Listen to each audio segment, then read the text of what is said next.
Hi everybody, welcome back to Brelsford Family Homestead. I'm Darcy. Today is day 2 of the Every Bit Counts challenge.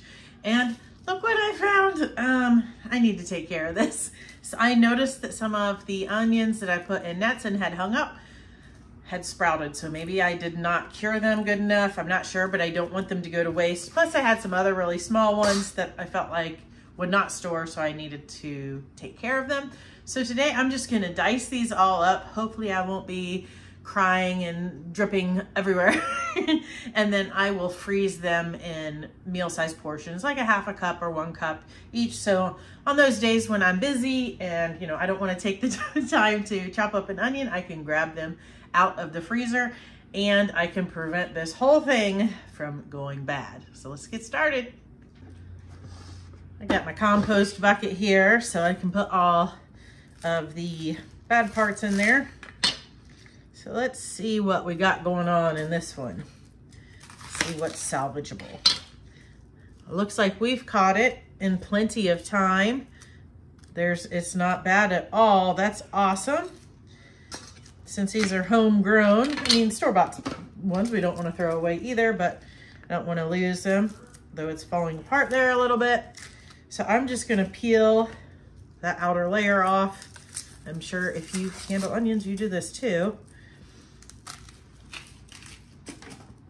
This one looks a little bit funky right there, so I will cut that off. So how do you guys cut your onions? Oh, there's some more. To dice them. I usually take I've seen people do it in different orders and different ways, but for me, I don't know why, I always start this way first, and then this way.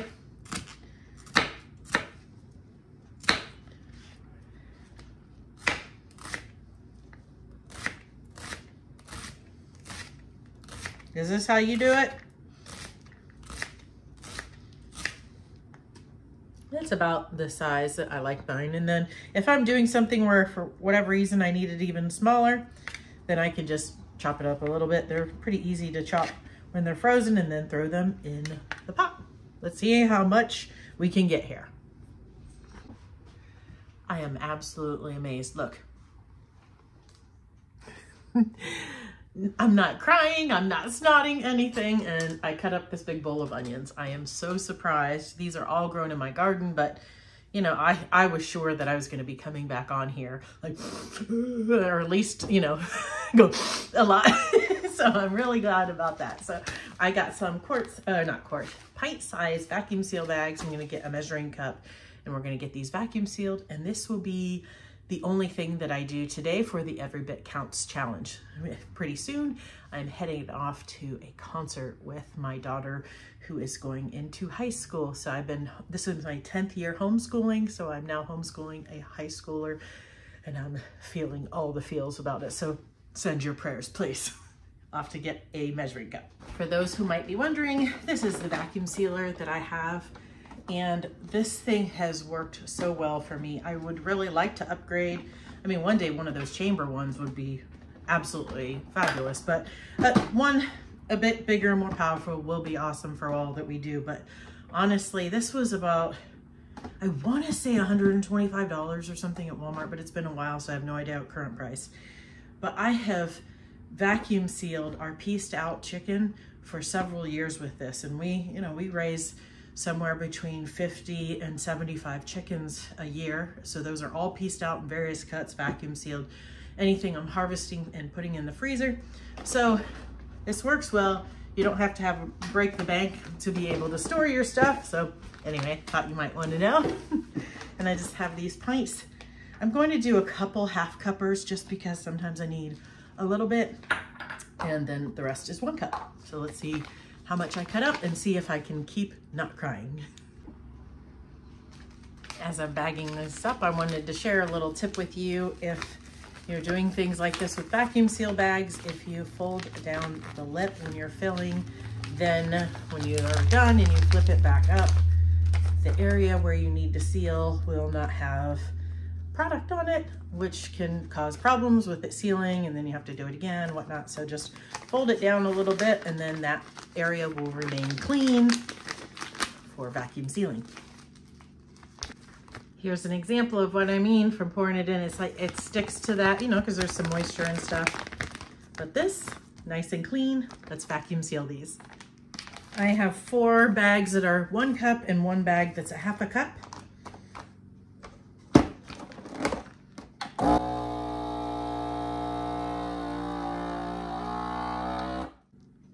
I've never done 2 small bags at one time. Do you think it works?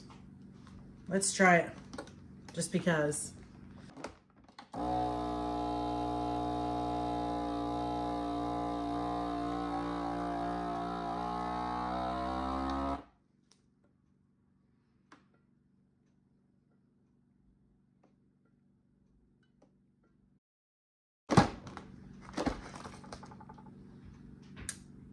Yep, they're both sealed all the way, huh? I'm not sure that saved a ton of time, but I guess if I was vacuum sealing a lot of these smaller bags, it would. It would use a little less energy, a little less wear and tear. 4.5 cups of onions saved from being thrown away, and this will be a blessing on those busy nights or later in the winter if I go through all of my onions. I appreciate you guys joining me today. In just a minute, we'll be back with day 3. And if you're wondering, I'm going to see Brandon Lake tonight, and I am so excited. Who's your favorite artist right now? See you tomorrow. Hi everybody, it's day 3, and we are going to can some broth. I may only do 1 canner full, that's 7 quarts, we'll see. I'm gonna scrape the fat off of one of my pots, and then I will fill this kettle that I love. It holds 1 canner's worth, so it makes it really easy for gauging how much to do. But also my knee is really hurting, so those who have been around, I injured myself some time back. I had an MRI. They say my meniscus is not torn, but I guess the standing for that concert, which was awesome, was just too much. I hurt more today than I have the entire time since the injury, so I don't want to overdo it. I believe the report of the Lord. I am healed. This is going to be fine. So let's get to canning. This is the bone broth of one of them. It doesn't have a real thick fat cap, which I'm a little bit surprised about, but I'm just going to scoop it out with this. I can show you that and put it on like a paper plate or something to do whatever I decide to do with it. I've got, you can see here partially my lids, rings, and jars. I will have to heat those jars up, but they're washed and ready. The lids are ready. But I also realized that I need some regular mouth lids in a serious way. I have a lot of wide mouth, but not regular mouth. And this is canning season. That should not be. So I will get some of those immediately because we're going to be doing a lot more canning. So I think I'm probably going to freeze a little bit of corn tonight too. I found a local source that I have not tried before of organic sweet corn, which I'm really excited for. It was a very good price, similar to any conventional corn around here. So I got a dozen ears. We'll eat some, but freeze some too. So I'll bring you back when I'm all done with this. If you can see here, this is filled to about here on this spout. That's the perfect spot for doing a canner load of broth. So this is a fairly easy and will go pretty quickly, and I'll have to process for 25 minutes. But first thing is to get this broth boiling. The broth is boiled and ready to go. So I'm just gonna put my canner over here on the right burner. We will start getting these jars filled up. Now, if you want like a step-by-step tutorial on how to do bone broth, I'll put a link to a video up here where I have done that. It really is very simple, and one of the things I would suggest for people to start out with, it's just really easy. So I'll show you what I'm doing here. This has been sitting in hot water. I'm gonna take that lid off because sometimes it comes off.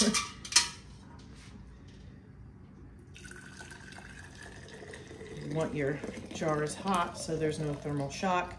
We need 1 inch of headspace, so let's see if I got that. Oh, I usually have a little spoon here so I can add or take away, and I forgot it. And I need to take out just a little bit. Something like a tablespoon is good for that. Okay, we got 1 inch of headspace. We're gonna wipe that rim, especially things like this that are can be oily or greasy, or if you were doing something that was sticky like jam. Put that on. I'm gonna use a little towel here because it's hot. Do fingertip tight. Put this in the canner. I'm gonna repeat that 6 more times. Okay, the canner is full. I'm gonna put the lid on, turn the heat up, let it vent steam for 10 minutes, and then put the weight on for 10 pounds of pressure. For my area, it will process for 25 minutes. Then I will let it cool down and take them out and check the seal in 12 to 24 hours. So now I need to also decide if I'm gonna preserve something else. So I will show you when this is done, and if I decide to preserve something else, I'll be back for that too. I've got this beautiful corn shucked. We are gonna be eating some of this today, but I am going to blanch 4 of them right now to vacuum seal and freeze. And then anything that's left over after my family has eaten, I will blanch and freeze that as well. I have about 9 minutes left on this canner, so I do have my kettle filled again to do 1 more round of bone broth. So I'm just gonna blanch these real quick and put them in an ice bath. Easy peasy for that. I guess I could show you that.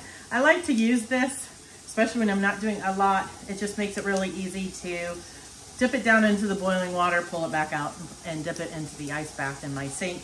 I am going to be freezing these whole on the cob. I only did that a few times last year, and my one daughter just loves to eat it on the cob. So it takes up a lot more freezer space, but I'm gonna do some of those for her. So I already have water back here boiling.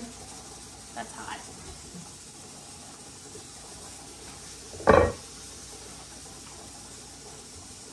All right, a couple minutes, that will be done and ready to go in the ice bath. Here's our 4 pieces. I'll show you how I'm bagging that up. But this broth is ready to come off of the heat. This has to naturally release the pressure, so it takes about an hour. So I'm going to put it aside and get another canner so I can start the other broth before this one would be ready to open. That's one of the benefits of having multiple canners. You can get more done faster.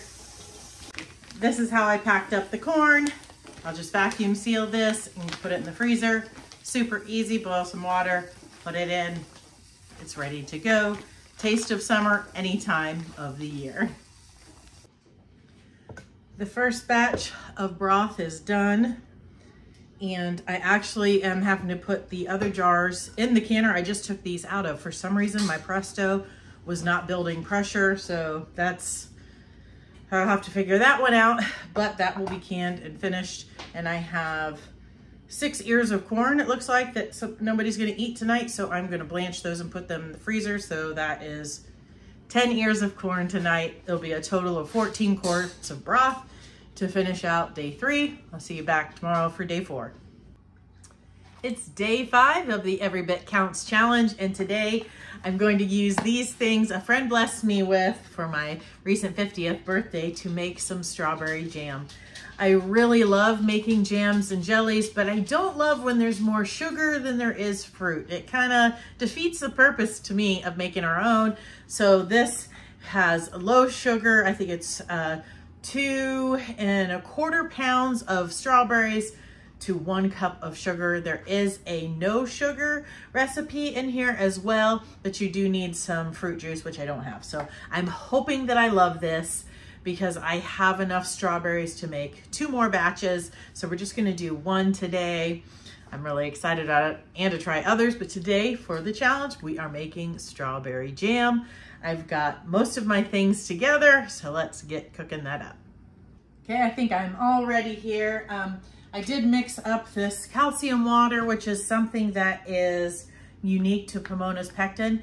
And it said you put the rest in the fridge that you're not using, but it didn't give an expiration date. So I did email them and they said it would last several months, but you could put it in the freezer. And obviously you have to thaw it out to use it. So I may look for some of those little silicone ice trays that hold, you know, a tablespoon or something, and just put 2 teaspoons, because that's what this recipe calls for, and freeze it that way for ease of use. But it's real easy. You just mix it with some water. So I'm supposed to put my strawberries that I had frozen them.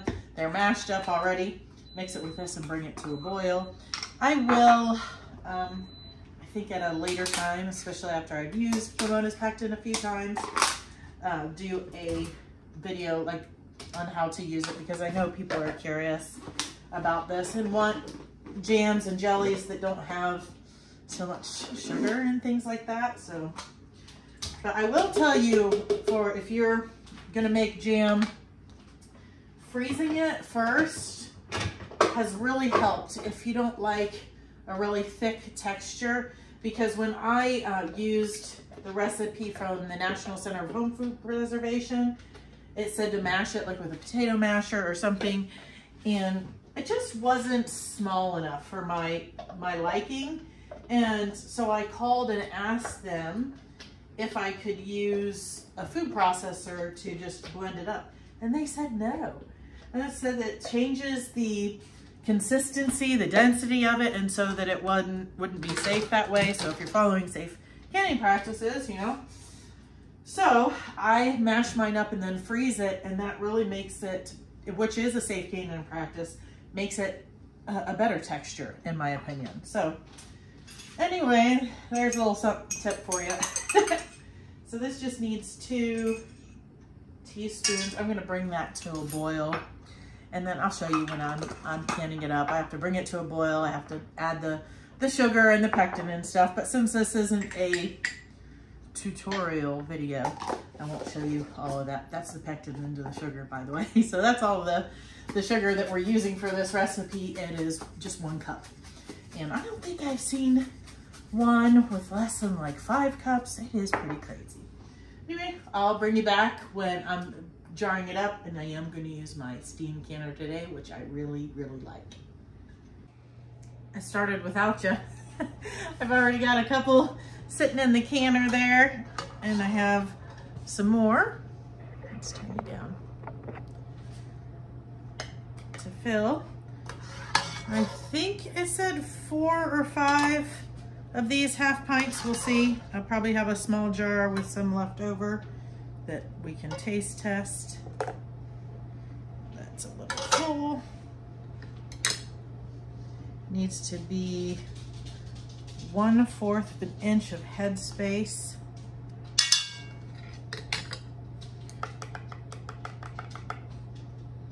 Let's see how close I am. Yeah, just a teeny tiny bit out. That's good.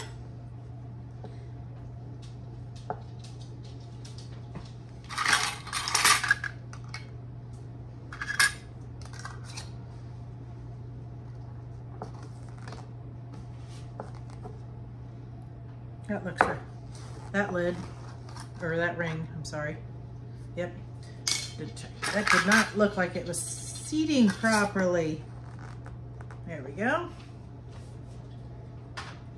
Okay, I think these are gonna process for 10 minutes after it reaches where it needs to reach.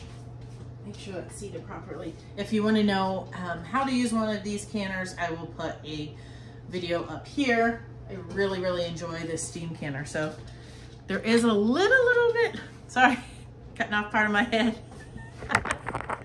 Sorry about that angle. All right, let's taste a little teeny bit here. See, it tastes like strawberry, and that's delicious. It's not like slightly strawberry flavored sugar. That's really good. I'll definitely make more of that.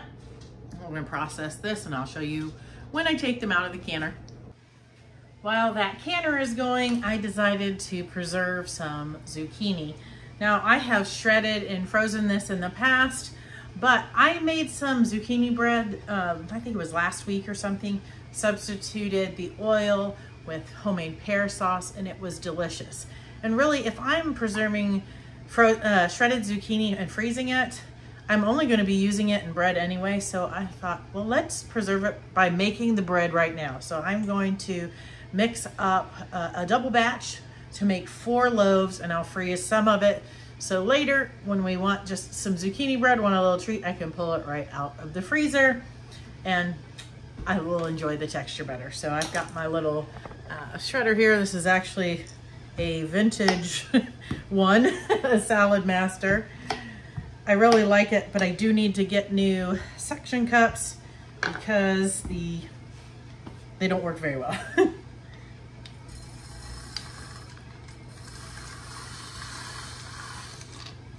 Probably can move this so you can see better. Oops. I've been using this a lot lately. It was kind of put away and I forgot about it for a long time. It's easier to clean than my food processor, and honestly, it's faster too. And I've been using it to shred cheese when I make pizza and things like that too. It is missing the hand guard. I haven't looked to see if I could get another one, but I'm just careful to stop. So I need 4 cups for this recipe. I don't know, maybe I'll end up putting some aside to make more later, but I'm not gonna freeze all 4 loaves because we will definitely eat some right away. I love warm zucchini bread with some butter.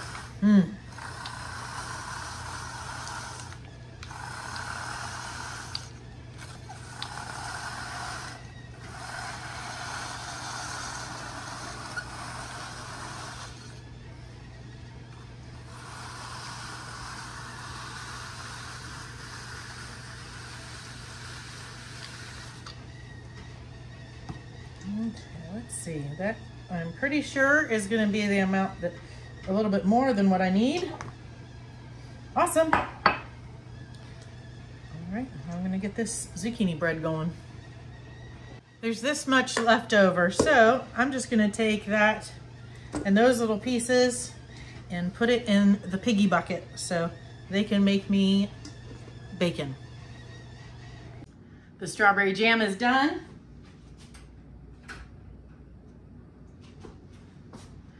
Look at that. I love that I see so much more fruit in that. Before there'd be like a huge separation between like the jam jelly and the fruit. I love that.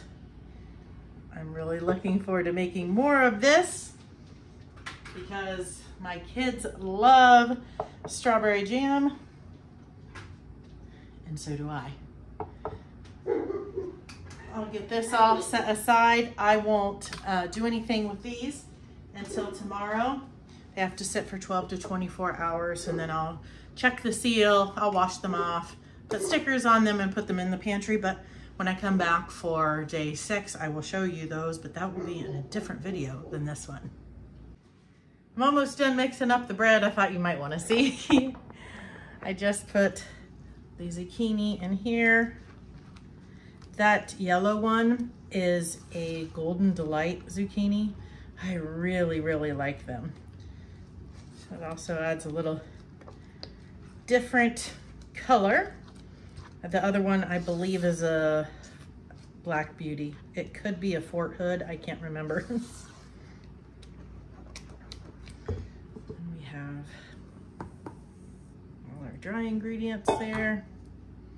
And then I'm just gonna take a measuring cup and divide it equally between my 4 pans here. I've got 2 cast iron pans and 2 glass pans.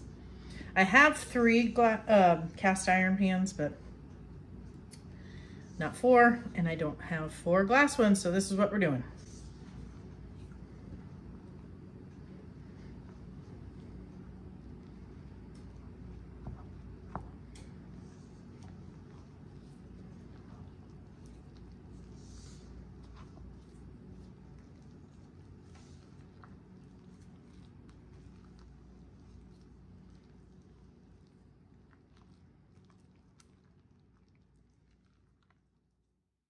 These will go in the oven for 1 hour or until the toothpick comes out clean.